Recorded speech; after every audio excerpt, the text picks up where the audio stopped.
So this January, what we're doing, we're exploring what it means to live on mission, to live as those who are called and commissioned to make disciples of others. And in that vein, we're looking at a few passages in the Gospels to better understand what it means to be people who live on mission. So in the passage we're exploring this morning, the passage that was just read, we're going to be invited to learn a bit how Jesus lived as a missionary, how he was present with those in need, those who are struggling, those who are weighed down by sin, those who are alone and alienated from God and from others. And from the life of Jesus, what we're going to learn is that missionaries provide a form of medicine to help others heal and grow towards wholeness. And so the title of the message this morning will be Missionary Medicine. And the big idea will be straightforward and simple. Those who practice missionary medicine invite those who are sick, those who struggle with sin, to heal. Now, the big question will be for us this morning, the big question will be how? How do those who practice missionary medicine, people like you and I, invite those who are sick to heal? So as we begin to explore that question, I actually want to give you a little peek into my soul, particularly how I prepare for sermons.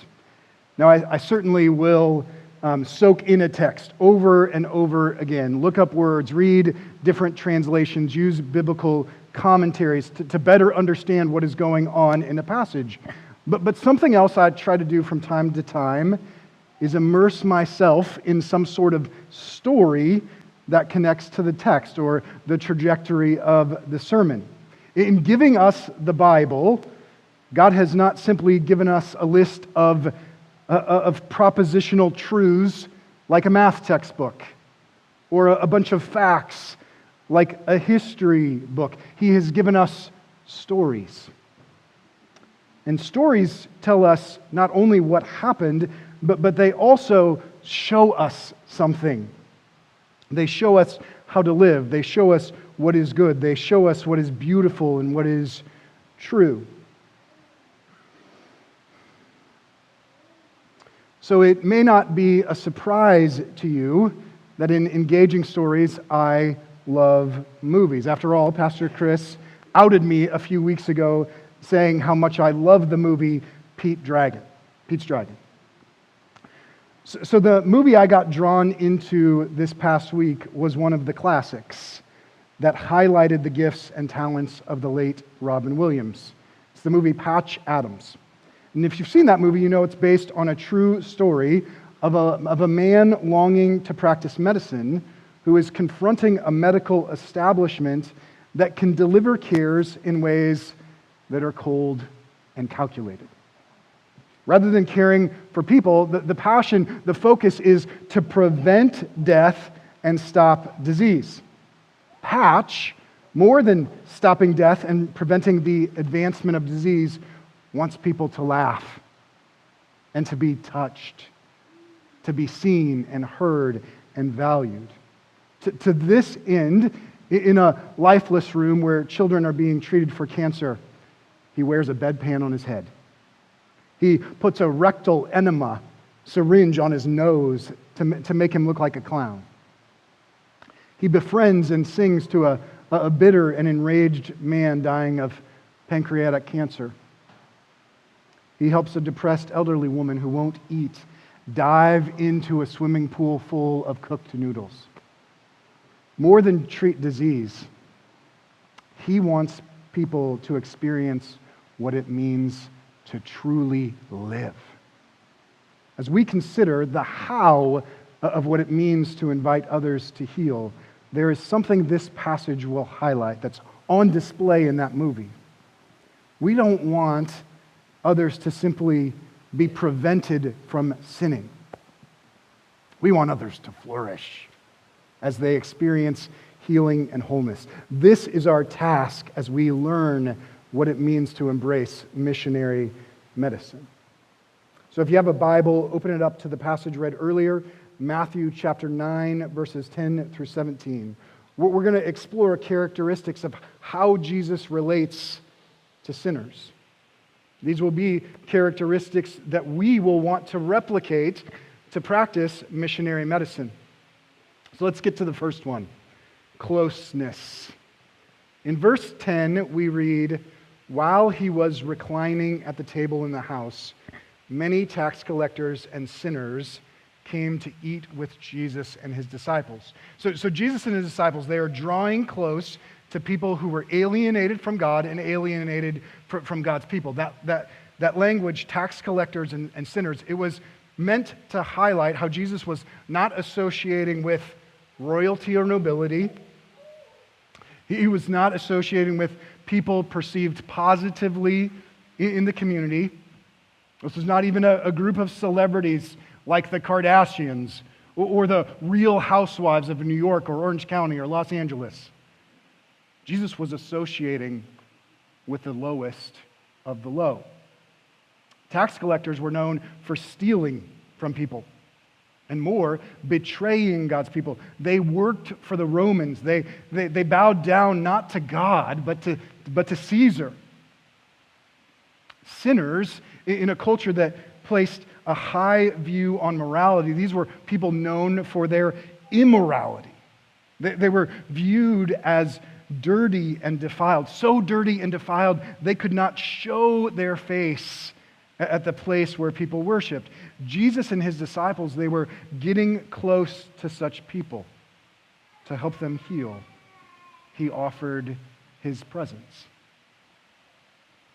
To help others heal, one of the greatest gifts we can offer is the power of presence. Having people into our homes, sharing a cup of coffee, going out to dinner, or going to a party. When you get close to someone, when you offer your presence, it helps people soothe and they experience calm, and it disarms others. It opens up opportunities to talk about the sickness of sin, the suffering we all experience because of the effects of sin. It opens up opportunities to talk about belief in God, longing for rescue and redemption, and the good news of the gospel. Those who practice missionary medicine will get close to those that are viewed as dirty and defiled. Those people, as Ryan said earlier. But let's be honest. Getting close, it can create all sorts of internal conflict and tension with others. Jesus reclined at the table with tax collectors and sinners. But it wasn't lounging around with them that caught the attention of the Pharisees.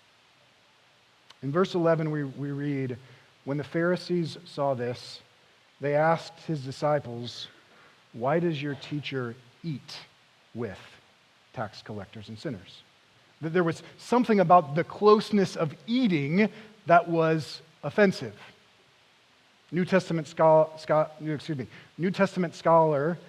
Barchi says this: "It would be difficult to overestimate the importance of table fellowship for the cultures of the Mediterranean basin." This is where this story is taking place. In the first century of our era, mealtimes were far more than occasions for individuals to consume nourishment.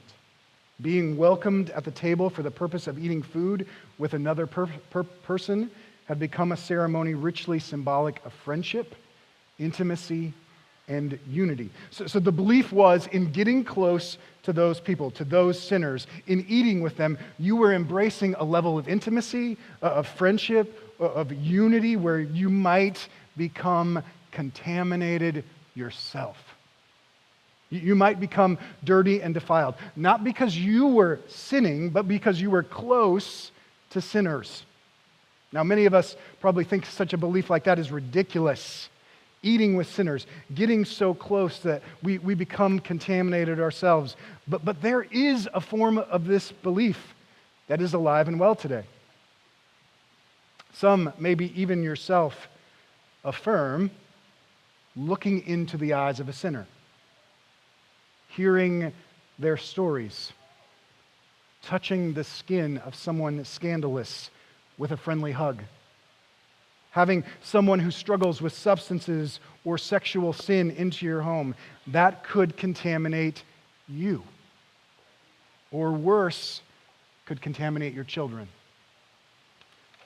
Jesus was not afraid of getting too close to sinners. In him reclining at the table, in eating a meal, God is demonstrating he does not remain remote and removed. Jesus sees sinners. He sees those who are sick with sin. He hears their stories, stories of surrender and stories of swindling, their dreams, their struggles. He doesn't shut them out. He smells the scent of their liquor, their struggles with sexual sin, their awful breath, and he doesn't shut them out. He touches those who should not be touched.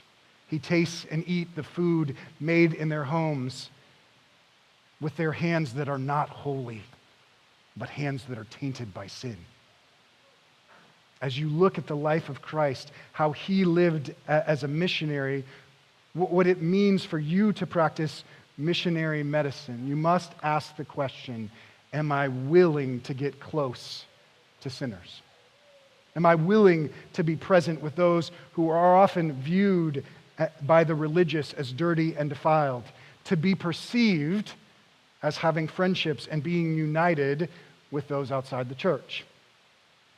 Now some, it's not getting close that bothers you. You don't believe that sinners make you dirty. I mean, you've got a good gospel-centered lens. But there is a reason you would second-guess getting close, because of how you might be perceived by others. What will people think if I'm eating lunch with that coworker?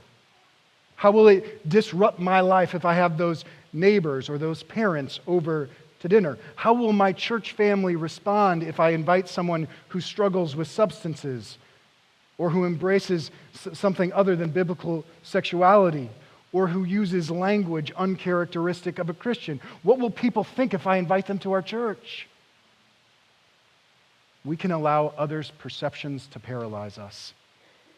Fear of how you will be perceived in the Christian community can prevent us from getting close to those outside the church. And that is sad, and that is a shame. I don't know if you've ever talked to people who say they can't enter the doors of a church because their presence would cause it to burn down. Or they feel really uncomfortable being around Christians because they might be cast out, not welcomed in, not treated as a human being. There's something about that should grieve us, because the safest place for sinners, to be known as sinners, to be seen as sinners, should be in a gathering of Christians. Because Christians understand how God came close to us when we were running and rejecting him. In the incarnation, what we celebrated at Christmas, we remembered how God came near.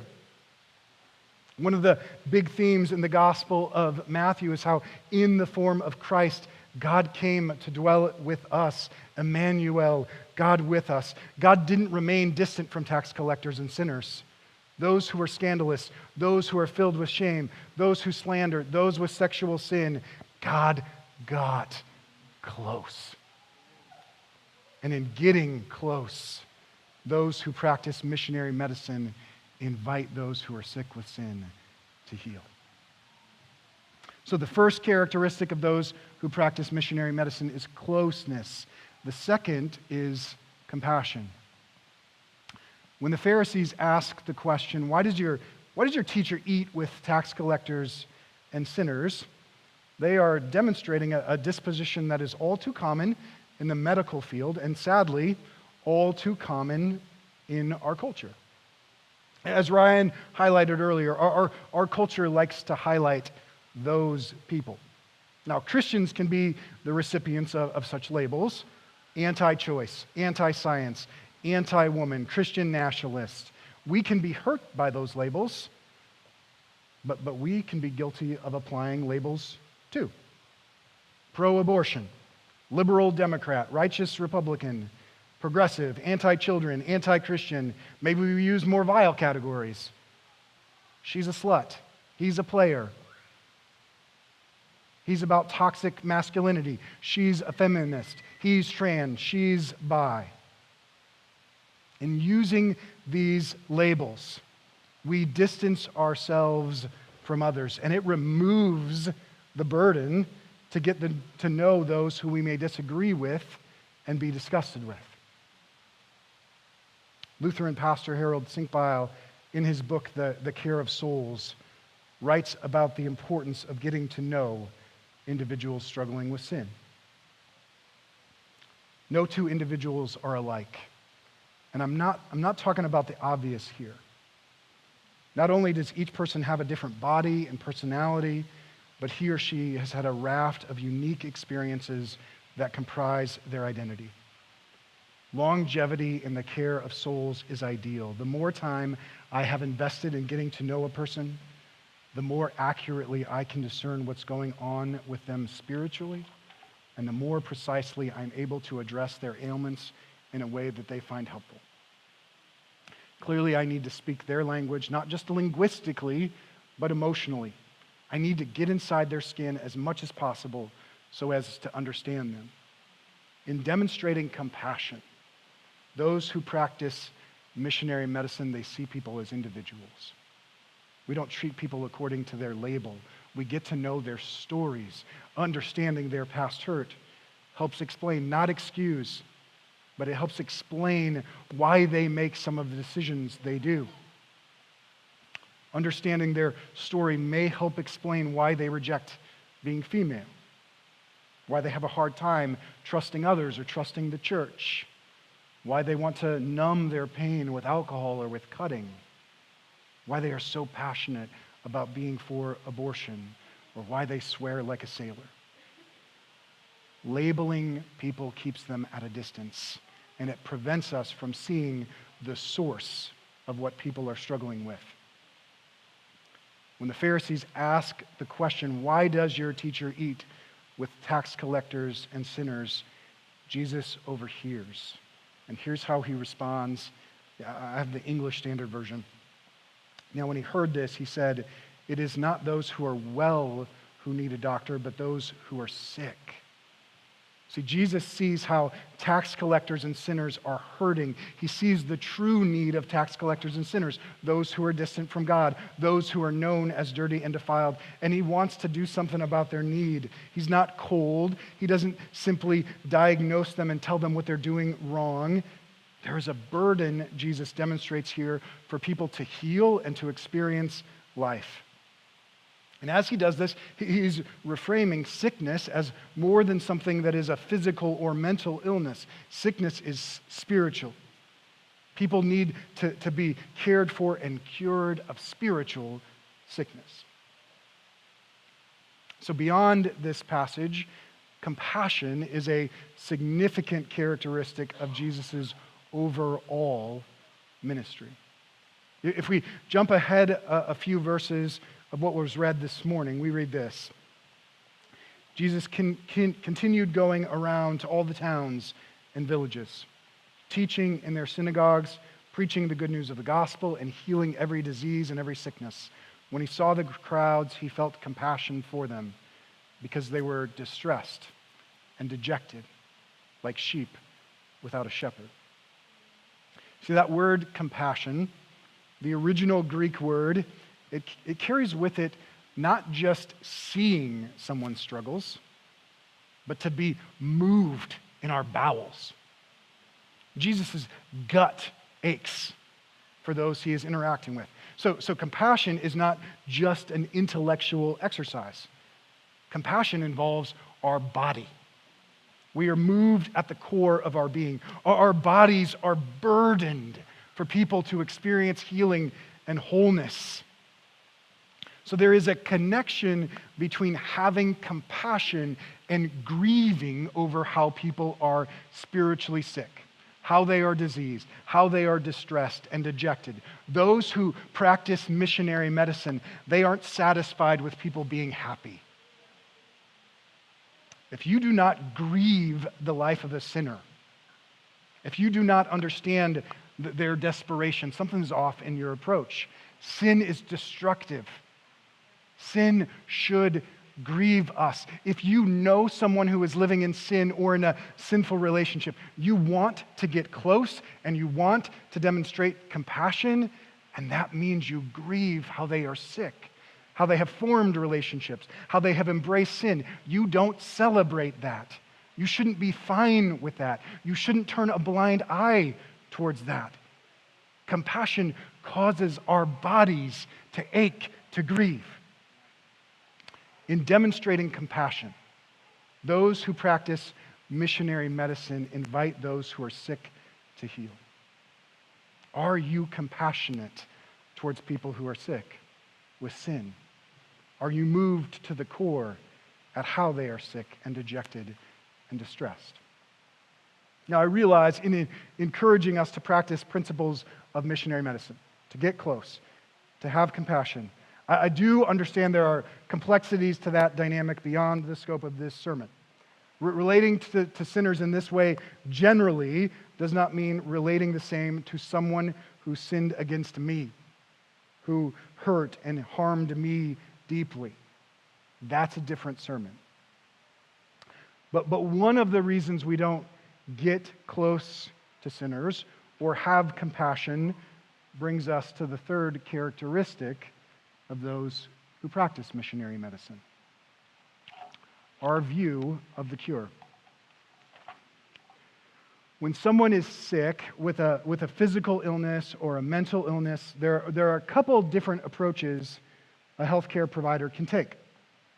There is the approach that largely deals with addressing symptoms. Let's say I've injured my shoulder, or I have elevated blood sugar because of diabetes, or because of depression, I have a certain I have a lack of certain hormones or too much of another kind. This approach provides medication or treatment to eliminate the symptoms, but it does not so much treat the source of the problem. It doesn't repair the shoulder muscles or address the root causes of diabetes or do anything about the source of depression. One approach is to treat symptoms. The other is to treat the source of the problem, to reverse the root causes, to bring in new tissue, to heal a dysfunctional pancreas, to address the pain and chemical imbalances causing someone to struggle with sadness. So one approach to treating the sickness of sin is to treat symptoms rather than treat the source. We simply want people to stop acting like they are sick, stop struggling with substances, make the right decisions, pray, read your Bible, do the right thing, quit being stupid. This is how some Christians tend to approach those who struggle with sin. They miss what causes the problem. And as a result, they do not point people to the ultimate source of healing and wholeness. Then John's disciples came to him saying, "Why do we and the Pharisees fast often, but your disciples do not fast?" Jesus said to them, "Can the wedding guests be sad while the groom is with them? The time will come when the groom will be taken away from them, and then they will fast. No one patches an old garment with unshrunk cloth, because the patch pulls away from the garment and makes the tear worse." So the gospel writer here is drawing our attention to a point of conflict, how Jesus' disciples do not fast. Now let me say, fasting isn't bad. As a church, many of us embrace the practice or the challenge of fasting during an upcoming season like Lent. Fasting is an expression of longing and anticipation and future redemption. When Matthew highlights how Jesus responds to this tension that his disciples don't fast, he doesn't dismiss the goodness of fasting. But he says his disciples don't need to fast. Jesus is saying that the one you're fasting for, this coming redemption that God's people are anticipating. It's here. What you're longing for is here. Jesus is bringing rescue and liberation. Jesus is not here to address symptoms. He's here to address the source. Jesus is saying, you may think following religious rules is the way to heal, but that is not the medicine I'm prescribing.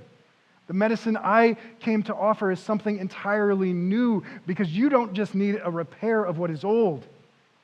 It's not about you making sacrifices. You need a renovation, a revolution of the heart. The old needs to be replaced with something entirely new. And rather than cure being about following particular rules, it's about being rescued and redeemed. And no one puts new wine into old wineskins. Otherwise, the skins burst, the wine spills out, and the skins are ruined. No, they put new wine into fresh wineskins, and both are preserved. The cure for spiritual sickness, Christ is teaching his students about that cure.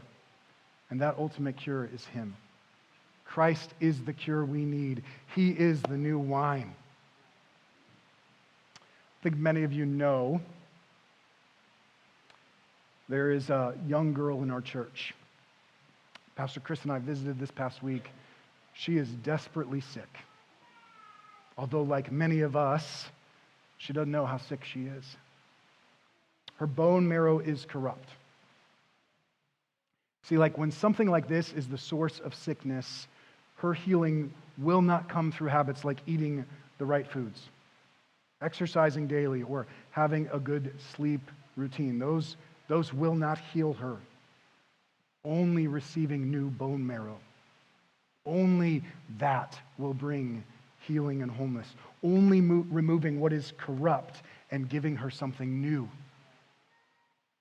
This is the medicine Jesus offers those who are sick. Not to address symptoms, but to address the source. Here's the Old Testament prophet Ezekiel talking about what God will do for his people in the future. I will also sprinkle clean water on you, and you will be clean. I will cleanse you from all your impurities and all your idols. I will give you a new heart and put a new spirit within you. I will remove your heart of stone and give you a heart of flesh. I will place my spirit within you and cause you to follow my statutes and carefully observe my ordinances. In Christ, God came to fulfill this prophecy. Jesus came to heal, and spiritual healing is not simply the absence of disease, the absence of sinning. Spiritual healing is experiencing new desires and new passions, healing spiritual sickness. It is rejoicing and delighting in what is good, and delighting in the one who ultimately heals and redeems and rescues. Maybe you're with us this morning and you're realizing how you are sick, or you're listening to this